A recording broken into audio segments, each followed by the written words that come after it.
Teleamazonas presenta 24 horas con Milton Pérez y Diana León. Aquí empezamos. Una vez más se registró una intensa balacera en el interior de la penitenciaría del Litoral en Guayaquil. Se registran varios heridos. Vamos a ver qué ocurre en este momento. En el lugar está Luis Alfredo Zúñiga, como lo vimos hace un instante. Luis Alfredo, buenas noches. Cuéntanos detalles. Así es como están, muy buenas noches. Lo que ha ocurrido acá en la penitenciaría del Litoral se lo podría calificar realmente como una total zona de guerra. Disparos, detonaciones durante horas. Se han confirmado ya 3 privados de libertad heridos, aunque seguramente esta cifra tendrá que actualizarse, pues hace poco vimos también el ingreso de un vehículo de medicina legal. Han ingresado ambulancias, tanquetas, sobrevuelo también con aeropolicial, y a esta hora los exteriores de la penitenciaría del Litoral se encuentran también con personal de las Fuerzas Armadas, además de varios familiares. ¿Qué es lo que ha ocurrido durante la tarde y noche en este punto? Se lo presentamos en el siguiente reportaje. Veamos.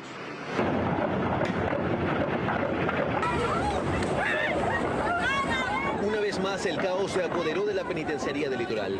Cerca de las 2 de la tarde de este viernes, quienes se encontraban en las inmediaciones vivieron momentos de terror cuando escucharon las detonaciones. La gente salía corriendo buscando buen recaudo, pues los disparos eran incesantes. Al interno, el enfrentamiento fue entre los pabellones 3, 5, 8 y 9. Pasaban las horas y el ataque solo aumentaba. Las balas llegaban incluso hasta urbanizaciones cercanas. Agentes penitenciarios y policía ingresaron para intentar repeler el altercado. Era una total zona de guerra.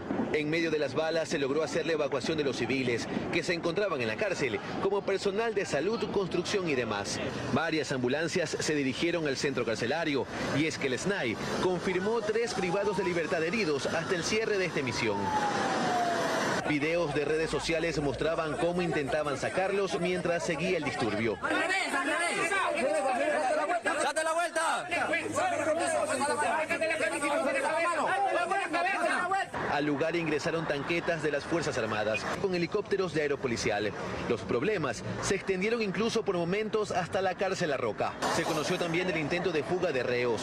Algunos ingresaron hasta la cárcel de mujeres. Ellos fueron grabados con los celulares de las internas, que dicho sea de paso son dispositivos que no deberían tener, al igual que las armas y balas que usaron los PPL para este nuevo ataque.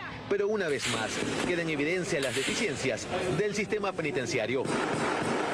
Mientras esto ocurría, la vía Daule fue cerrada por varias horas al tránsito vehicular, lo que generó una gran congestión durante horas hasta entrada la noche. Un nuevo enfrentamiento del que oficialmente aún no se ha informado cuáles serían las causas, y una penitenciaría del Litoral que una vez más es el escenario de hechos de sangre, y donde un día antes 6 internos amanecieron ahorcados. Ese es el detalle de lo que ha ocurrido durante la tarde y noche acá en la penitenciaría del Litoral. Indicarles además que hace poco la vía Daule ya fue nuevamente abierta al tránsito vehicular, ya que durante horas se cerró y creó una gran congestión. Estamos atentos aquí a nueva información mientras continúan con más en estudios. Muy buenas noches. Gracias, Luis Alfredo, por la información. Y 3 explosiones se reportaron anoche en Guayaquil. Los sucesos se dieron luego de que la Embajada de Estados Unidos alertara sobre los atentados. El ministro del Interior inicialmente desestimó la alerta y aseguró que no recibió el aviso, aunque el director de operaciones de la policía sostuvo que sí. Dayana Monroy con el informe.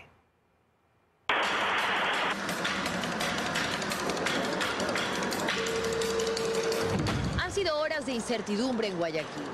Todo comenzó con esta alerta emitida por la Embajada de Estados Unidos. La misión de Estados Unidos en Ecuador ha recibido información creíble de que los delincuentes pueden estar planeando realizar atentados con bombas en múltiples lugares desconocidos alrededor de Guayaquil la noche de este 13 de abril, advertía la embajada. Varias horas después, en un comunicado, la Policía Nacional se pronunció al respecto y el ministro del Interior desestimó la alerta. Pero poco más tarde los atentados llegaron. Hombres lanzaron un artefacto explosivo en la Alborada, al norte de Guayaquil. Además, se reportó otra explosión en las calles Machala y Vélez, centro de la ciudad. Casi a la misma hora, este sujeto disparó por 15 ocasiones en una casa en Guayacanes, al norte de Guayaquil.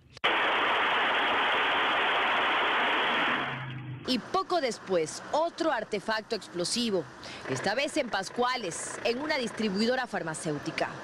El ministro del Interior se refirió a los sucesos como eventos menores. Ayer tuvimos 3 eventos menores en la Alborada. Explosivos. En la Alborada tuvimos en la Machala y Hurtado y en Pascuales. Absolutamente cargas menores que tampoco hay que minimizarlas. Sin embargo, hay que aclarar y hay que decirle la verdad al país, Liz, porque esto genera igual el incremento de lo que queremos evitar, que la ciudadanía tenga terror, porque ya son temas terroristas. También dijo esta mañana que no recibió la alerta de la embajada. O sea, si voy a sacar un comunicado que nosotros no lo conocemos, quizás hubiera sido lo más, digamos, acertado que nos llamen y verifiquemos. Pese a que a la misma hora, en otro espacio, el director de investigaciones de la policía decía en cambio que sí recibieron la alerta y que tomaron los procedimientos para atenderla.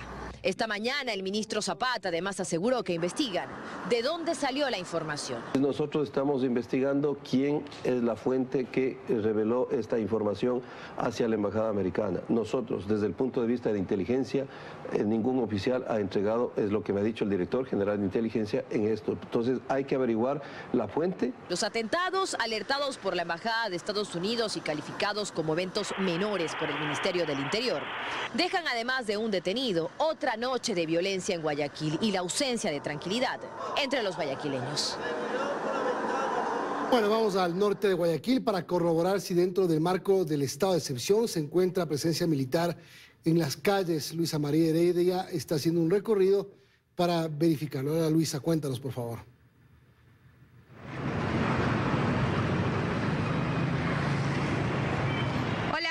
Amigos televidentes, muy buenas noches. En efecto, hemos hecho un recorrido por el norte de Guayaquil. Nos hemos situado acá en la avenida Francisco de Orellana, en este punto en el que convergen por lo menos 3 plazas y centros comerciales. Además, hay restaurantes locales que son de gran concurrencia y donde precisamente cuando comenzó este nuevo estado de excepción, el pasado 1 de abril, vimos contingentes de militares y policías ya vigilando estas principales zonas. Hoy no los encontramos acá, solo agentes de tránsito.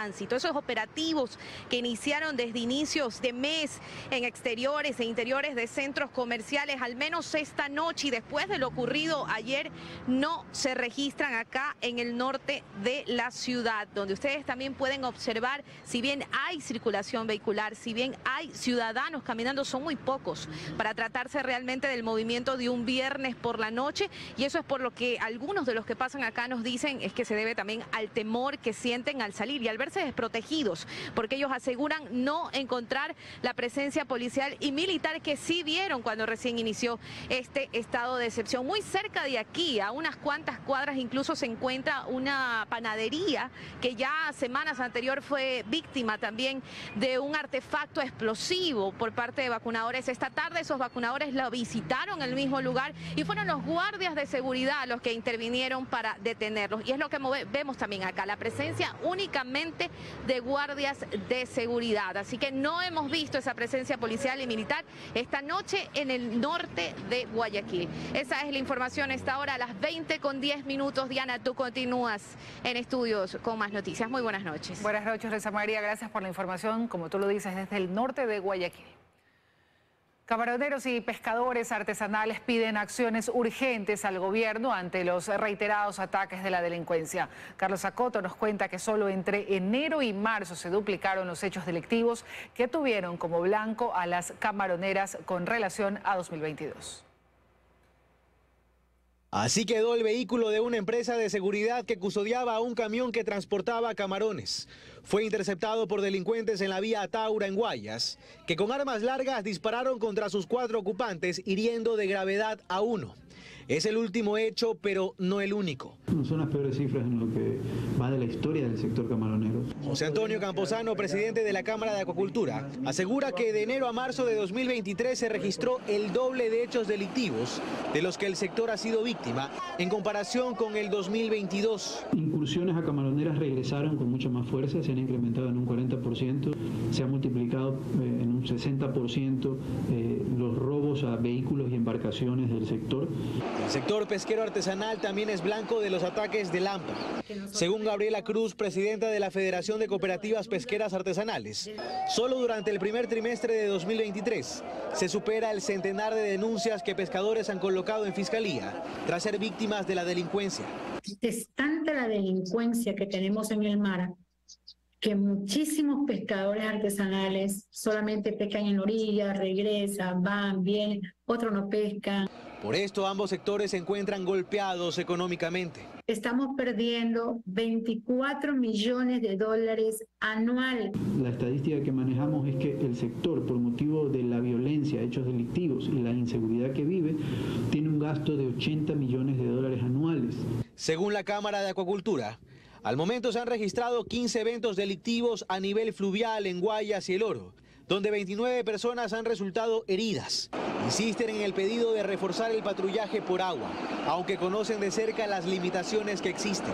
La Marina cuenta con un número ínfimo de embarcaciones para hacer frente a los hechos delictivos, por ejemplo en el Golfo de Guayaquil, de tal manera de que de las emergencias que denunciamos, prácticamente en todas llegan cuando los hechos ya han sido consumados. Limitaciones que son reconocidas por miembros de la propia Armada Nacional. Si tuviéramos más embarcaciones en mejores condiciones operativas y más personal disponible, se podría hacer un mejor control. Camaroneros y pescadores artesanales se han convertido en blanco del crimen organizado y de la delincuencia común. Piden acciones concretas, pues dicen ya no aguantan más. El ministro de Defensa, Luis Lara, dio a conocer que existe un nuevo acuerdo ministerial para emitir los permisos de porte de armas. En este contexto reiteró que está prohibido el libre porte y que hay nuevos requisitos para aquellos que quieran obtener permisos. Después de 2 semanas de haberse emitido el decreto, el ministro de Defensa y la cúpula militar reiteraron que en el país está prohibido el porte de armas y que se mantienen vigentes los requisitos para su uso en todo el territorio nacional. El acuerdo ministerial tiene por objeto simplificar y actualizar los requisitos para la obtención o renovación de autorizaciones, permisos y servicios contemplados en la ley. Lo aclararon por las dudas que se han generado en la ciudadanía y manifestaron que incluso existen nuevas regulaciones en este acuerdo ministerial. Certificación de la dirección domiciliaria, factura o contrato de compraventa del arma, certificado biométrico emitido por la Policía Nacional. También ser mayor de 25 años, no tener antecedentes penales de ningún tipo, presentar certificados psicológicos y toxicológicos y certificados que faculte el manejo y uso del arma de fuego. Todas las personas naturales y jurídicas que compren o comercialicen aerosol, spray o gas pimienta deberán cumplir estrictamente con los requisitos. Los permisos no únicamente serán emitidos por el Comando Conjunto, sino también por el Ministerio de Salud y Policía Nacional, y tardarán en ejecutar. Aproximadamente durará 4 semanas. Entonces, a partir de la 5ª semana ya podríamos estar en condiciones de emitir estos permisos. Y que se va a realizar un control más estricto a los distribuidores de todo tipo de armamento. Para poder importar las armas o la munición, los explosivos a territorio nacional, se debe tener un documento emitido por la fábrica donde se establezca claramente el tipo de armas, el tipo de munición, la cantidad, las series y otros. Detallaron que desde el año pasado se han emitido 240 permisos de porte de armas y que en total existen aproximadamente 82.000 personas autorizadas en el país. Y ahora una noticia internacional. En Estados Unidos, el aeropuerto de Fort Lauderdale reanuda paulatinamente sus operaciones tras las intensas lluvias e inundaciones de las últimas horas. Hasta el momento, las autoridades realizaron más de 1.000 rescates de personas atrapadas en sus hogares. Nuestra corresponsal de Florida, Melissa Zurita, nos informa.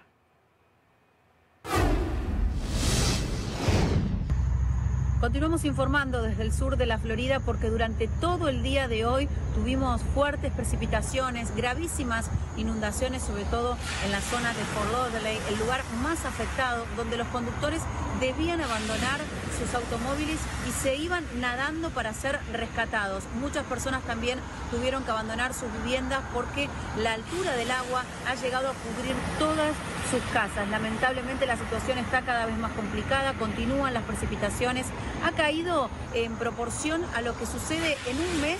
Bueno, en tan solo un día ha caído agua aquí en toda esta zona. Lamentablemente la situación no es la mejor, las precipitaciones van a continuar durante el fin de semana. Se espera que mejore recién el tiempo el día lunes y por supuesto que el agua vaya drenando para tratar de que las calles puedan ser utilizadas, que las personas puedan volver a sus hogares y por supuesto también que las condiciones mejoren. Venimos de pasar un huracán muy fuerte, ahora estas gravísimas inundaciones son las condiciones de la naturaleza que lamentablemente mucho no se puede hacer. Lo que sí, la recomendación es por supuesto que no salgan de su domicilio, que estén atentos a las alertas que van mandando en los teléfonos celulares y por supuesto también a través de los medios de comunicación. Nosotros seguimos informando aquí desde la Florida. Gracias. Hacemos una pausa, amigos. Enseguida, el domingo termina la etapa de presentación de pruebas en el juicio político al presidente de la República, Guillermo Lasso. Además, empiezan las comparecencias en Fiscalía General del Estado dentro del caso Flopec. Les damos detalles al volver.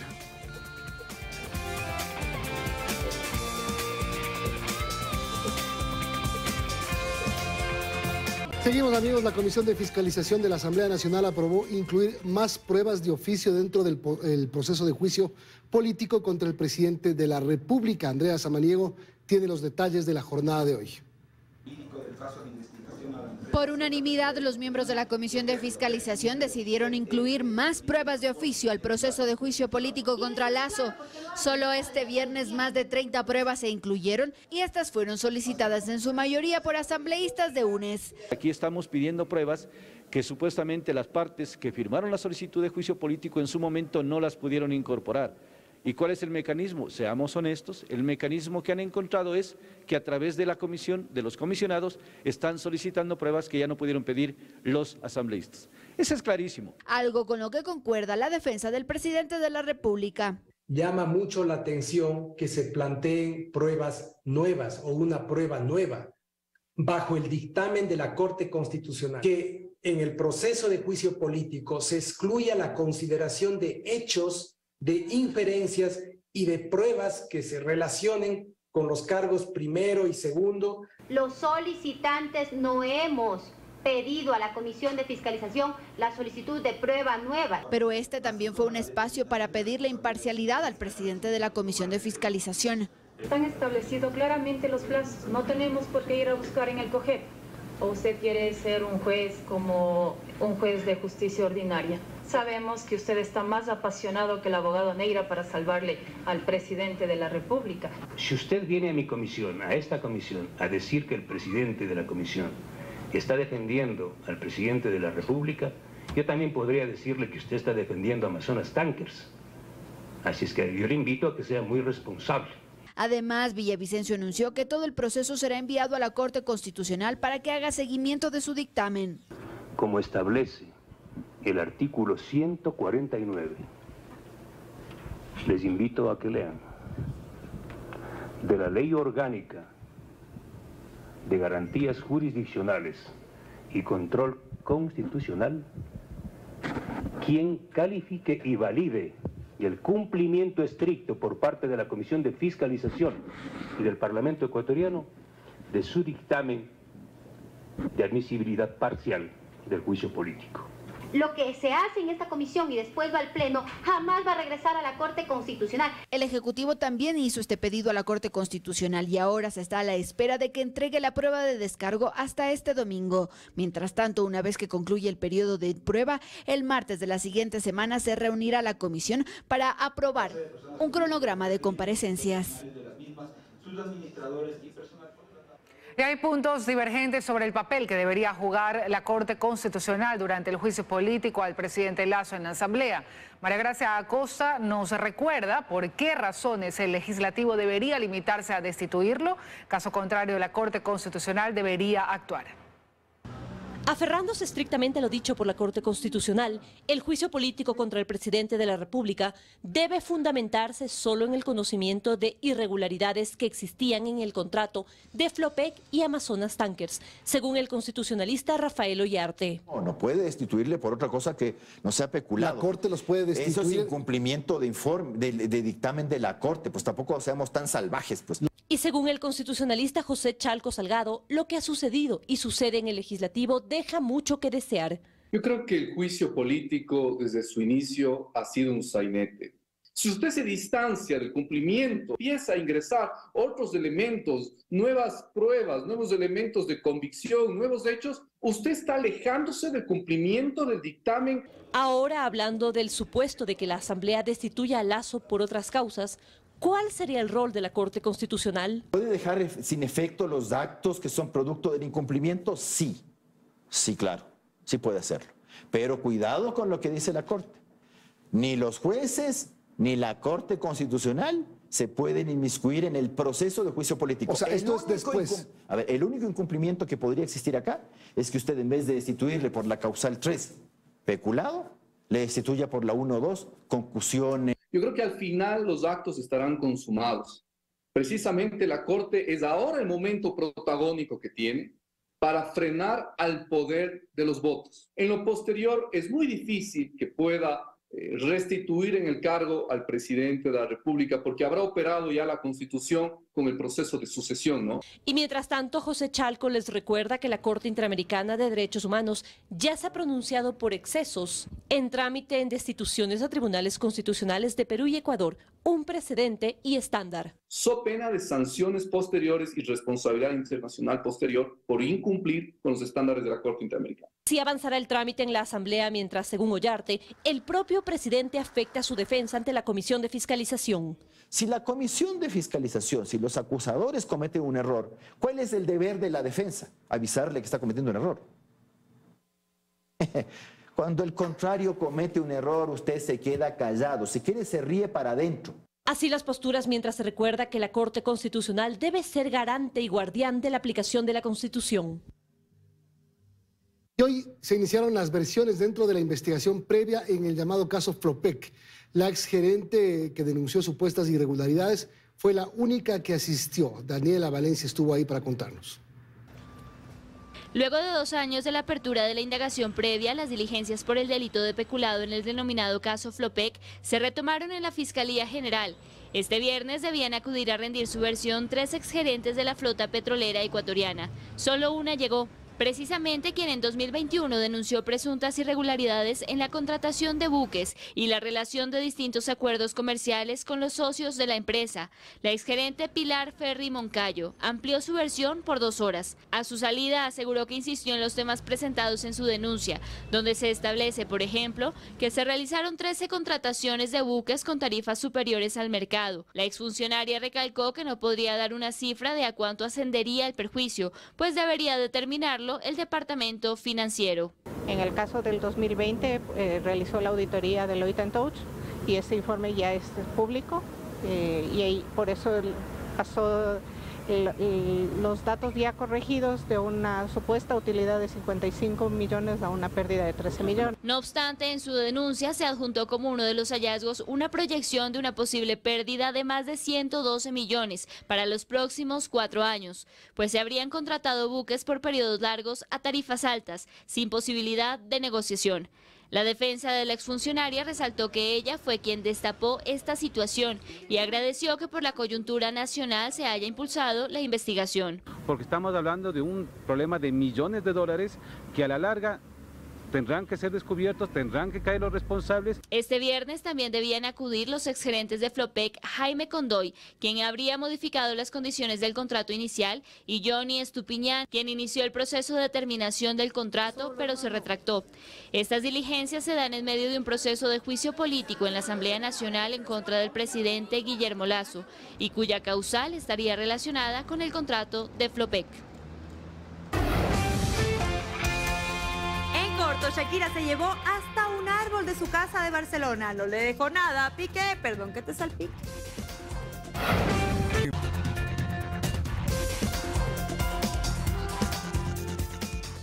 Las multas por régimen sancionatorio por la Ley de Protección de Datos iniciarán a partir del 26 de mayo de este año. Así, entidades públicas o privadas podrían ser multadas hasta con el 1% de su facturación. María Gracia Acosta nos cuenta si el país está o no listo para respetar la norma cuando inicien las sanciones.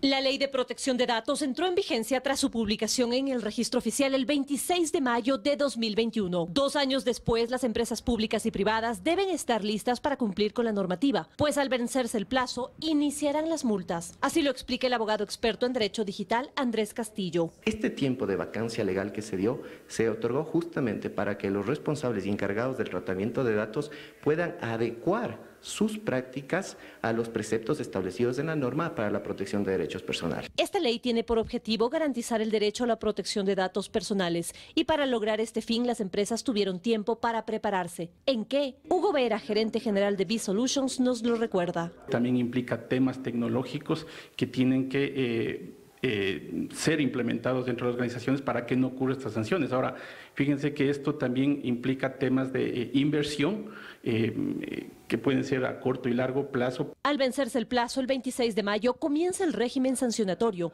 que incluye infracción leve con una multa de hasta 0,7% de la facturación y también por infracción grave, una multa desde 0,7% a 1% de la facturación. Sin embargo, aunque ya estaba vigente la existencia de responsabilidades civiles y penales, lo administrativo aún está en veremos. Al momento todavía no está establecida la autoridad de control para la protección de datos personales. ¿Cómo se puede aplicar entonces el inicio del régimen sancionatorio sin una superintendencia?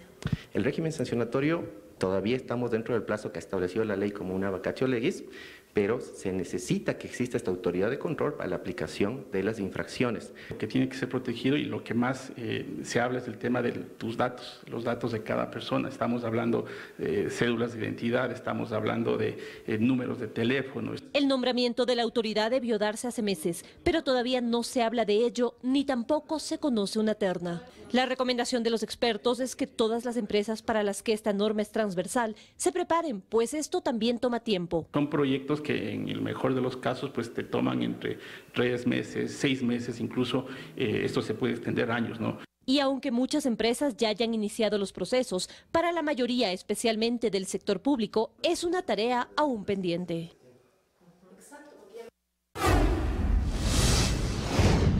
Francisco Pérez fue cesado como gerente del Hospital Teodoro Maldonado Carbo de Guayaquil. Un capitán de navío en servicio pasivo y otros 3 exoficiales estarán ahora al frente de esta casa de salud. Joana Ramos nos cuenta más. Así, con militares dentro y fuera del Hospital Teodoro Maldonado Carbo del IES, asume el cargo el nuevo gerente de esta casa de salud. Mac Mera, capitán de navío en servicio pasivo, reemplaza a Francisco Pérez, quien la tarde del jueves fue notificado del cese de sus funciones. Nos hacemos cargo del Hospital Teodoro Maldonado Carbo. Hemos asumido esta responsabilidad con mucho compromiso, con muchas ansias de llevar este hospital a ser uno de los mejores en el país y en la región. Además de su formación militar, Mera fue gerente del Hospital Naval de Guayaquil. Es ingeniero mecánico y se ha desempeñado como director general de finanzas, director de empresas de la Armada, entre otros. Otros 3 exoficiales de la Marina se sumarán al equipo de Mera y se encargarán de las direcciones médica, administrativa y financiera. Asimismo, se indicó que un profesional civil de alta trayectoria será el director de talento humano. Nosotros estamos acostumbrados a trabajar con toda la normativa, respetando las leyes y reglamentos, respetando los procedimientos y respetando obviamente el derecho al trabajo que tiene toda persona, ya sea contratista como potencial contratista o proveedor. Francisco Pérez deja la gerencia del hospital casi 9 meses después de su nombramiento. Durante este tiempo denunció mafias y corrupción en diferentes áreas del hospital. Su directora administrativa fue asesinada y él sufrió un intento de secuestro. El presidente de la República, Guillermo Lasso, visitó Santo Domingo de los Áchilas, donde realizó la entrega oficial de 200 soluciones habitacionales del conjunto El Boyal. Karen Caguano con el reporte. El gobierno nacional entregó 200 soluciones habitacionales en el conjunto El Boyal, beneficiando a 826 personas, de las cuales el 86% son mujeres. Este proyecto arrancó en el 2019 y pese a la suspensión de la obra en 5 ocasiones, se logró la reactivación de esta en octubre de 2022. Aquí hay 192 departamentos y 8 casas. En este proyecto se invirtió 4.7 millones de dólares. El primer mandatario realizó la entrega de las llaves de un departamento a una familia de Vallehermoso que perdió su vivienda tras el deslave del Río Blanco. A menos de un mes de la tragedia del Río Blanco, que se llevó 3 casas, Betty decidió venir y tenemos 2 casas libres esperando para que vengan también las otras 2 familias. Y gracias a Dios, el presidente nos donó un departamento para poder vivir con mi familia. Por otra parte, se realizó la entrega formal de 14 millones de dólares por parte del BEDE para la construcción del Centro de Faenamiento del Trópico Húmedo para la Mancomunidad de Santo Domingo y La Concordia.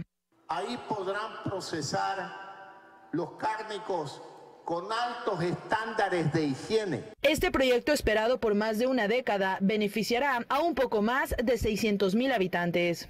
Ya vemos ganaderos que queremos justamente que una infraestructura como un centro de faenamiento nos permita mañana a lo mejor exportar carne. Con el nuevo centro se incrementará a 640 bovinos y 480 porcinos por día y aumentarán de 42 plazas de trabajo a 500 plazas de empleo.